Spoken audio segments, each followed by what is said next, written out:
시작합니다. 무안공항 제주항공 추락 사고와 관련해 정부가 항공기 제작사인 미국 보잉사를 상대로 한 국제 소송을 지원할 계획입니다. 서울경제입니다. 하면서 서부지법 폭동과 같은 폭력 사태가 재발될 수 있다는 우려가 커지고 있습니다.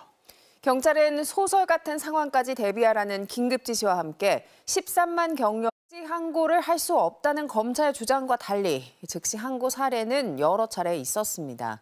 즉시 항고로 피의자가 재수감된 경우도 있었는데 심우정 검찰총장 미국과 우크라이나가 러시아-우크라이나 전쟁을 30일간 휴전하는 방안에 전격 합의했습니다.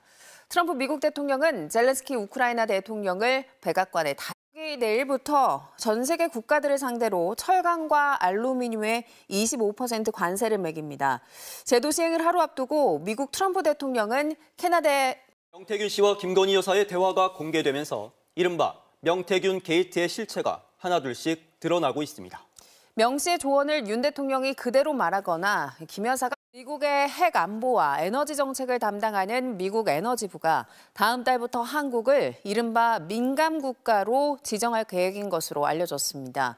정부는 검찰이 구속 기간을 산정할 때 앞으로도 기존대로 날로 산정하고 그러면서도 법원이 구속 취소 결정을 하면 바로 석방하라는 지침을 일선 회생 절차에 돌입한 홈플러스는 그동안 거래한 카드 대금으로 단기 채권을 만들어 팔아왔는데 그 규모가 4천억 원대에 달합니다.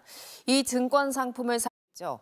이르면 올해 하반기부터는 사망보험금을 살아있을 때 연금 형태로 받을 수 있게 됩니다. 송재원 기자입니다.